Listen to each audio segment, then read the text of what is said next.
নমস্কার দর্শক বন্ধুরা, আপনাদের সকলকে পাপিয়ার্স কিচেনে স্বাগত। আজ আমি নিয়ে এসেছি একটা বাঙালি ট্র্যাডিশনাল রেসিপি, যেটা আমরা সবাই খুব পছন্দ করি। সবার বাড়িতে, অনুষ্ঠান বাড়িতে এটা হয়ে থাকে। সেটা হলো শুক্তো রেসিপি। এটা কিন্তু আমরা কম বেশি সবাই একটু খেয়ে থাকি, আমিও বানিয়ে থাকি ঘরে। আপনারা কীরকম বানান আমাকে জানাবেন, আর আমি কীরকমভাবে বানাই সেটা আপনাদের সাথে শেয়ার করছি। সবার প্রথমে আদা নিয়ে নিচ্ছি একটু, 1 চামচ কালো সর্ষে, সাদা সর্ষে 1 চামচ, আর 1 চামচ পোস্ত নিয়ে, আর তার মধ্যে একটু নুন আর 2টো কাঁচা লঙ্কা দিয়ে আমি একটা পেস্ট বানিয়ে পাশে রেখে দেবো। পরে আমরা এটা ব্যবহার করব। এদিকে শুকনো কড়াইতে পাঁচফোড়ন দিয়ে দিলাম। এই পাঁচফোড়ন সব কিছুই থাকে, তাও আমি একটু এর মধ্যে পাঁচফোড়নের মধ্যে 1 চামচের মতন মৌরি আর হাফ চামচের মতন দিয়ে দিলাম জিরে। এটাকে শুকনো খোলায় ভেজে নেব। ভেজে ঠান্ডা করে এটাকে আমি পাউডার বানিয়ে রেখে দেবো, পরে এটা আমরা ব্যবহার করব। এবার কড়াইতে একটু সর্ষের তেল দিয়ে দিলাম। সর্ষের তেল দেওয়ার পরে এখানে আমরা দিয়ে দেবো কিছুটা বড়ি। বড়িটা দিয়ে দেওয়ার পরে এটাকে আমরা একটু লাল লাল করে ভেজে উঠিয়ে রেখে দেবো। হয়ে গেছে ভাজা, দেখুন কত সুন্দর। এই তেলে আমরা ছেড়ে দেবো। তার আগে আপনাদের একটু দেখিয়ে দিই আমার সবজিগুলো। এই সবজিগুলো আমি কেটে রেখেছি। সবার প্রথমে উস্তে কেটেছি, দেখুন সব লম্বা লম্বা করে উস্তে, তারপরে কলা, সজনে ডাঁটা, রাঙা আলু, গাজর, আলু, শিম, পেঁপে।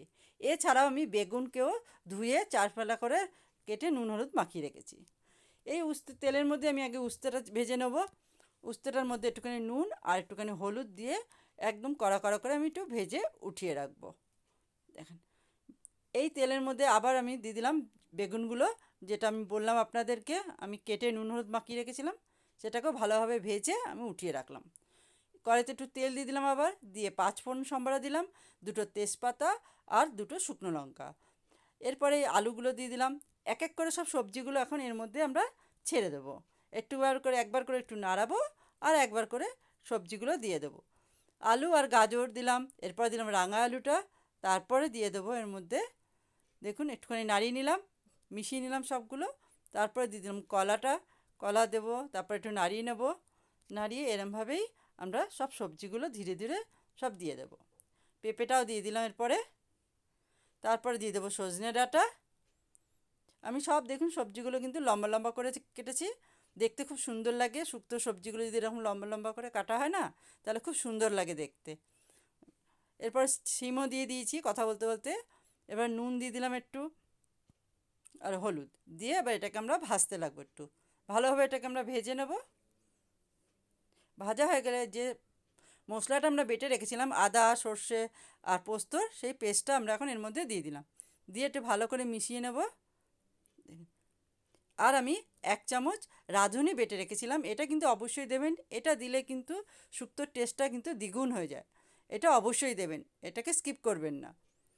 এরপরে আমি কিছুটা গুঁড়ো দুধ নিয়ে তাকে জল দিয়ে গুলে একটা দুধের লিকুইড বানিয়ে নিয়েছি। আর ওটা দিয়ে দেওয়ার পরে আরও দিয়ে দেবো জল। পরিমাণ মতন জল দিয়ে দেবো, সবজিগুলো যাতে সেদ্ধ হয়ে যায় সেরকম আমরা এর মধ্যে জল দিয়ে দেবো।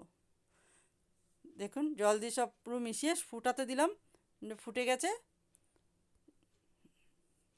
দেখে নেব কীরকম সেদ্ধ হয়েছে জিনিসগুলো।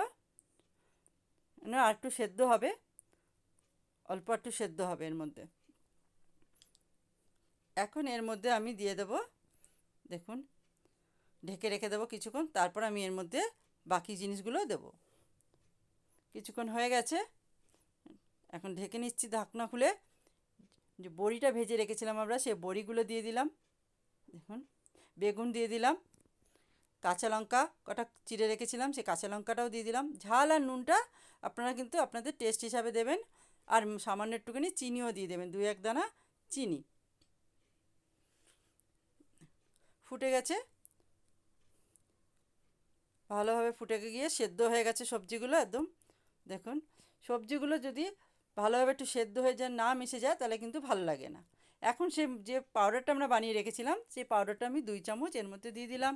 আর দিয়ে দিলাম 1 চামচ গাওয়া ঘি। দিয়ে এটাকে একটুখানি মিলিয়ে নেব। তাহলে আপনাদের কেমন লাগলো আমার রেসিপিটা অবশ্যই আমাকে জানাবেন। আর প্রথমবার এসে থাকলে আমার চ্যানেলকে সাবস্ক্রাইব করার জন্য অনুরোধ রইল। সাথে নোটিফিকেশান বেলটাও অন করে রাখবেন।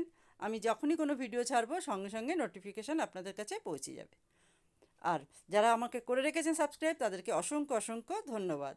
তাহলে আজকের মতন এখানেই রাখছি। পরের ভিডিওতে আবার দেখা হবে নতুন কিছু নিয়ে। ভালো থাকবেন, সুস্থ থাকবেন। নমস্কার।